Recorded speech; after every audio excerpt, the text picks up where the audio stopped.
ప్రతి స్టూడెంట్ కి ఇష్యూ చేయడం జరిగింది. ఒక స్టూడెంట్ ఇన్స్టిట్యూట్ లో చేరి తన కోర్స్ కంప్లీట్ అయిన తర్వాత తను నెక్స్ట్ లైఫ్ లో డెవలప్ అవ్వాలంటే ఒక చిన్న అప్రిసియేషన్, దీన్ని ఒక కాగితం లాగా చూడొద్దు,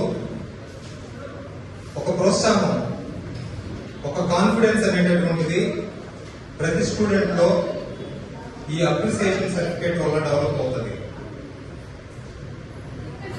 మంచి లైఫ్ ని లీడ్ చేయాలని వాళ్ళు పెట్టినటువంటి గోల్స్ ని అతి త్వరగా అచీవ్ అవ్వాలని మనస్ఫూర్తిగా కోరుకుంటున్నాను. చాలా మంది ఇన్స్టిట్యూట్ లో జాయిన్ అవ్వడానికి ముందర మెయిన్ ప్రాబ్లం ఫీల్ అయ్యేది ఎక్కడంటే కమ్యూనికేషన్ స్కిల్స్, స్పోకెన్ ఇంగ్లీష్. అందరి కాన్సన్ట్రేషన్ స్పోకెన్ ఇంగ్లీష్ మీదే ఉంటుంది. బట్ మన ఇన్స్టిట్యూట్ లో with spoken English stage fear అనేటటువంటిది మనం ఓవర్కమ్ చేయగలుగుతాం. మీకు అందరికీ తెలుసు, అందరం ఇన్స్టిట్యూట్ లో ట్రైన్ అప్ అయినటువంటి వాళ్ళమే. ప్రతి స్టూడెంట్ కంపల్సరీ స్టేజ్ మీదకి వచ్చి మాట్లాడాల్సిందే. ఈ స్టేజ్ మీద వచ్చే మాట్లాడటం వల్ల మనకి లోపల ఉన్నటువంటి ఇన్నర్ ఫియర్ ఒకటి ఉంటుంది. నలుగురిలో మాట్లాడాలంటే నాకు భయం. చిన్నప్పటి నుంచి నా గురించి నేను చెప్పుకోవాలంటే అమితమైన భయం నాకు.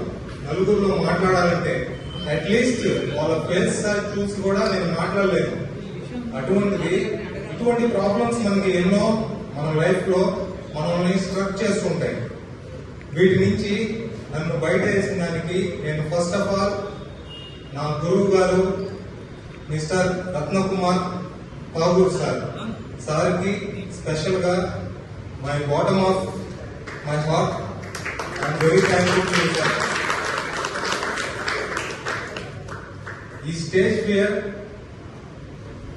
Sir, thank you sir, thank you. ఈ స్టేజ్ ఫియర్ తో పాటు కొన్ని సిచ్యువేషన్స్ లో మన లైఫ్ లో మనం స్ట్రక్ అయిపోతూ ఉంటాం. కమ్యూనికేషన్ స్కిల్స్, ఈ కమ్యూనికేషన్ స్కిల్స్ కోర్స్ అయిపోయింది, నేను 100% పర్ఫెక్ట్ అనుకుంటే అది మన భ్రమ. సారు కోర్స్ ద్వారా ఎలా మనం మాట్లాడవచ్చు, ఎలా మనం కమ్యూనికేట్ చేయొచ్చు, కమ్యూనికేట్ చేయడానికి రత్నాస్ రూల్స్ ఏమిటి, ఏ ఇన్స్టిట్యూట్ లో జాయిన్ అయినా సరే టెన్సెస్ అంటారు, నెక్స్ట్ ఫేజెస్ అంటారు, ఫేజల్ వర్క్స్ అంటారు, రకరకాలుగా మనం ఇబ్బంది పెడతాం. మనకు అర్థమవు. చిన్నప్పటి నుంచి మనం ఈ టెన్సెస్ చూసిన వాళ్ళమే, అన్ని రకాల గ్రామర్ గా మనం ఇబ్బంది పడినటువంటి వాళ్ళమే. కానీ ఒక డిఫరెంట్ మెథడాలజీతో, ఒక డిఫరెంట్ గా టీచ్ చేస్తూ ప్రాక్టికల్ గా దీన్ని ఎలా ఇంప్లిమెంట్ చేస్తాం, మనం మన లైఫ్ లో జరిగేటటువంటి రెగ్యులర్ యాక్టివిటీస్ ని ఎలా చెప్పాలి, సెంటెన్స్ వైజ్ ఎక్స్ప్లెనేషన్ ఇస్తూ చెప్పిన తర్వాత ఇది సో అండ్ సో టెన్స్ ఈ విధంగా వస్తుంది. నెక్స్ట్ ప్రతిదీ రెగ్యులర్ గా ఉండేటటువంటి యాక్టివిటీస్ ని ఎలా చెప్తాం, జస్ట్ కంప్లీటెడ్ యాక్టివిటీస్ ని ఎలా చెప్తాం, ఒకవేళ అప్పుడు ఎప్పుడో కంప్లీట్ అయినటువంటి యాక్టివిటీస్ ని ఎలా చెప్తాం, రిక్వెస్ట్ చేసేటప్పుడు ఎలా చెప్తాం, and we have to do, we must do, ఇలా కొన్ని వర్డ్స్ కూడా మనకి ఉన్నాయి. వాటిని ఎలా యూజ్ చేస్తాం, ఎక్కడెక్కడ ఏది ఎలా యూజ్ చేయాలి. కంప్లీట్ కోర్స్ అయిన తర్వాత మీలో, మీ మైండ్ లో ఒక అద్భుతమైనటువంటి చేంజ్ అనేటటువంటిది ఖచ్చితంగా వస్తుంది.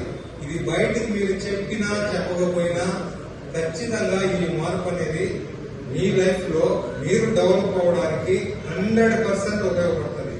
ఇది నా ప్రాక్టికల్ ఎక్స్పీరియన్స్ తో నేను చెప్తున్నానండి.